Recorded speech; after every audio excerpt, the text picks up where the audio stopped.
আজ আমরা ত্রিকোণমিতি সম্পর্কে আলোচনা করব। ত্রিকোণমিতি কথাটি কোথায় থেকে এসেছে এবং তার ত্রিকোণমিতির যে ব্যবহার এবং তার ডিটেলসে আমরা ফর্মুলাগুলো কিভাবে এলো এবং প্রত্যেকটা স্টেপ বাই স্টেপ আমরা শিখব এবং আমরা এর অঙ্কগুলো করব। তোমরা এগুলো জানতে ভিডিওটা প্রথম থেকে শেষ পর্যন্ত দেখো। তাহলে আমরা প্রথমে দেখব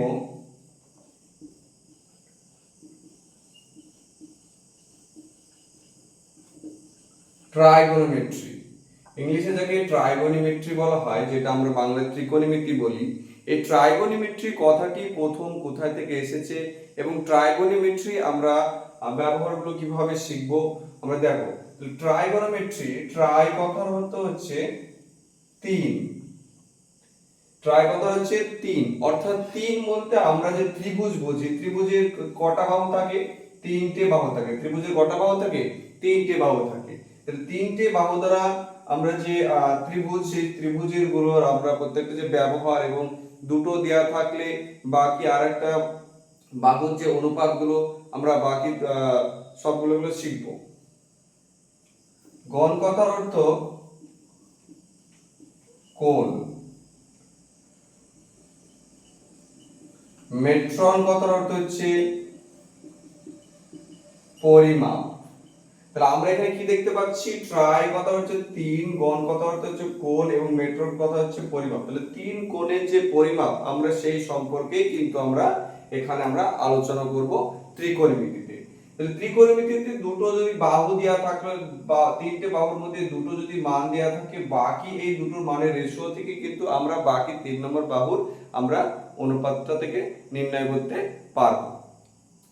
তাহলে ত্রিকোণমিতি ব্যবহার আমরা কি কাজে ব্যবহার করি? ত্রিকোণমিতি কোনো গ্রহ, উপগ্রহ যে পৃথিবী থেকে তার দূরত্ব, বা আমরা এক জায়গা থেকে দাঁড়িয়ে একটা ঘুড়ি উড়ছে, তাহলে ঘুড়িটা কত দূরে উঠছে এবং কত উচ্চতায় উঠছে সেই সম্পর্কেও কিন্তু আমরা এই ত্রিকোণমিতি থেকে জানতে পারি।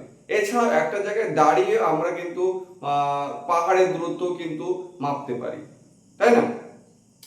তাহলে আমরা প্রথমে এই যে এগুলো আমরা কিভাবে করব? প্রথমে আমাদেরকে সমকোণী ত্রিভুজটা ভালো করে বুঝে নিতে হবে। সমকোণী ত্রিভুজ কাকে বলে?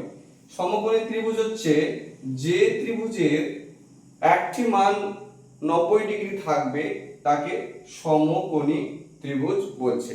তাহলে সমকোণী ত্রিভুজ এটা হচ্ছে সমকোণী ত্রিভুজ। তাহলে সমকোণী ত্রিভুজে যে একটা মান 90 ডিগ্রি হচ্ছে এবং বাকি হচ্ছে কোণগুলো কি হচ্ছে? সূক্ষ্মকোণ। কেননা আমরা জানি যে ত্রিভুজের তিনটি কোণের সমষ্টি কত ডিগ্রি হয়? 180 ডিগ্রি হয়। তাহলে বাকি দুটো কোণ হচ্ছে সূক্ষ্মকোণ। তাহলে এই সূক্ষ্মকোণী সমকোণী ত্রিভুজ থেকে আমরা একটা উপপাদ্য অনুযায়ী জানি অতিভুজ, লম্ব এবং ভূমি। তাহলে আমরা কি করে চিনবো যে কোনটা অতিভুজ, কোনটা লম্ব, কোনটা ভূমি? তাহলে আমরা সহজে শিখে নিব কোনটা অতিভুজ, অতিভুজ কোনটা বলে, লম্ব কোনটা বলে এবং ভূমি কোনটা বলে। 90 ডিগ্রি যে বিপরীত যে বাহুটা, 90 ডিগ্রি থেকে আমরা যে 90 ডিগ্রি কোণ থেকে যে সামনে যে বাহুটা দেখতে পাচ্ছি সেটা কি বলে? অতিভুজ, যাকে আমরা ইংলিশে হাইপোটেনিয়াস বলছে। এবং বাকি দুটো বাহু পড়ে থাকলো, এই একটা বাহু, এই একটা বাহু পড়ে থাকলো। এবার কোনটাকে আমরা লম্ব বলবো, কোনটাকে আমরা ভূমি বলবো? এটা সহজ উপায় হচ্ছে আমি যেখান থেকে তাকাবো, ধরো সাপোজ আমার চোখটা এখানে, তাহলে চোখে এখান থেকে আমি তাকিয়ে সামনে যে বস্তুটাকে, যে রেখাটাকে আমি দেখতে পাচ্ছি সেটাই হবে কি হবে? লম্ব। তাহলে আমি এখান থেকে তাকাই, তাহলে এটা লম্ব কোনটা? এটা। তাহলে এটা কি বলছে? লম্ব। আর তার আরেকটা যে বাহুটা পড়ে থাকছে সেটা হচ্ছে ভূমি বা বেস। বুঝতে পেরেছি? তাহলে এটা হাইপোটেনিয়াস, এটা বেস, আর এটা হচ্ছে লম্ব। আমরা তিনটে পেয়ে গেছি। এখান থেকে তাকালে এটা লম্ব হয়ে যাচ্ছে, এটা ভূমি, আর এটা অতিভুজ। সবসময় 90 ডিগ্রির বিপরীত বাহুটা অতিভুজ হয়, আর যেখান থেকে তাকাবো তার বিপরীত বাহুটা লম্ব হয়, এবং বাকি যেটা পড়ে থাকছে সেটা হচ্ছে ভূমি। এবার যদি তুমি বলো যে স্যার তাহলে আমি যদি এখান থেকে তাকাই তাহলে কোনটা লম্ব কোনটা ভূমি? তাহলে এখান থেকে তাকিয়ে দেখো আমি কোন বাহুটা দেখতে পাচ্ছি? এটা দেখতে পাচ্ছি। তাহলে তখন হয়ে যাবে এটা লম্ব, বাকি এটা কি হয়ে যাবে, ভূমি হয়ে যাবে। বুঝতে পেরেছি?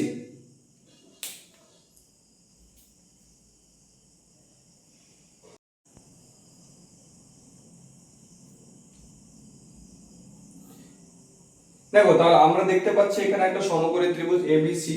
তাহলে এবিসি এর আমরা ধরো এবার যদি আমাদের যে কোনো যদি দুটো জানি, হয়তো লম্ব বা অতিভুজ বা লম্ব, যে কোনো যদি দুটো অনুপাত জানি, তাহলে আমরা ওই দুটো অনুপাত থেকে কিন্তু বাকি যে তৃতীয় নাম্বার যে ওটা মানটা আমরা সহজে বের করতে পারবো। এরকম আমাদের ত্রিকোণমিতিতে 6টা যে আছে, সাইন, কস, ট্যান, কট, কোসেক এবং সেক, এবং প্রত্যেকটার মানের কিন্তু অনুপাতগুলো আমরা সহজেই বের করতে পারবো। সেগুলো আমরা স্টেপ বাই স্টেপ এবার শিখবো। তাহলে আমি ধরো সাপোজ এখান থেকে সি অ্যাঙ্গেল থেকে তাকাচ্ছি, সি অ্যাঙ্গেল থেকে যদি তাকাই, তাহলে আমাদের 90 ডিগ্রি এটা হচ্ছে অতিভুজ হয়ে যাচ্ছে, অতিভুজ বা হাইপোটেনিয়াস। আর তাহলে এটা কি হয়ে যাচ্ছে, এখান থেকে যদি তাকাচ্ছি এটা হচ্ছে লম্ব বা পারপেন্ডিকুলার,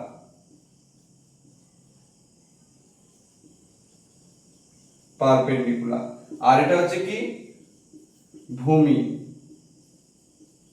বেশ।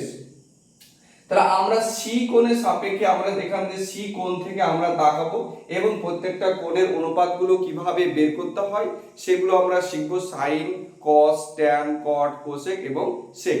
তাহলে আমরা দেখো অ্যাঙ্গেল এসিবি এর সাইন, তাহলে সাইন সমান কত হচ্ছে, আমরা সাইন মানে কি জানি, সাইন মানে হচ্ছে আমরা শিখবো লম্ব বাই অতিভুজ, লম্ব বাই অতিভুজ। তাহলে লম্ব কোথায়, এখানে লম্ব বাই অতিভুজ, তাহলে হচ্ছে লম্ব হচ্ছে এবি এবং অতিভুজ হচ্ছে কি এ এবং সি, এসি সমান কি হচ্ছে সাইন থিটা।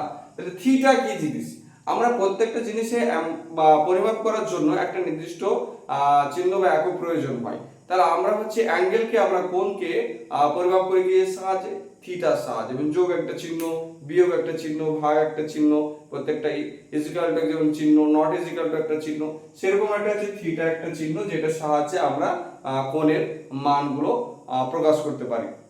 থিটার মান যেটা ভ্যারিয়েবল, যে কোনো খুশি করতে পারে, 0 ডিগ্রি থেকে একদম 36 ডিগ্রি পর্যন্ত যে কোনো কিন্তু মান হতে পারে। তাহলে এখানে আমরা যেহেতু কোনো মান বের করছি না, তাহলে আমরা কি করব, এটা সাইন থিটা।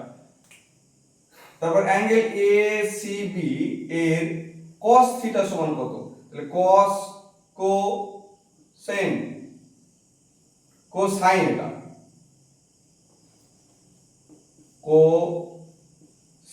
কোসাইন সমান কি হচ্ছে, কোসাইন সমান হচ্ছে ভূমি বাই অতিভুজ। তাহলে এখানে ভূমি কি, ভূমি হচ্ছে বি সি, অতিভুজ কি এসি, সমান হচ্ছে cos, যেটা আমরা পুরোটা লিখবো না, এখানে শুধু cos টুক লিখবো, তাহলে যে cos থিটা। বুঝতে পারছি সবাই? তারপর দেখো নেক্সট এসিবি এর ট্যানজেন্ট, ট্যানজেন্ট কি হচ্ছে, ট্যান মানে হচ্ছে লম্ব বাই ভূমি। তাহলে লম্ব বাই যদি ভূমি হয়, তাহলে এটা আমাদের লম্বটা লিখে রাখি, তাহলে তোমাদের বুঝতে সুবিধা হবে। তাহলে লম্ব সমান কি এবি,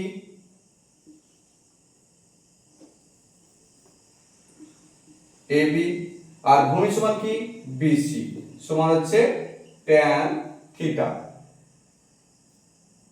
তারপর অ্যাঙ্গেল এসিবি কোট্যানজেন্ট, যাকে আমরা কট থিটা নামে পরিচিত, সেটা ঠিক এটা ঠিক উল্টো হবে, ভূমি বাই লম্ব সমান কি হচ্ছে, ভূমি সমান কি বিসি, লম্ব সমান এবি, সমান হচ্ছে কট থিটা। বুঝতে পারছি? এবার দেখো অ্যাঙ্গেল এসিবি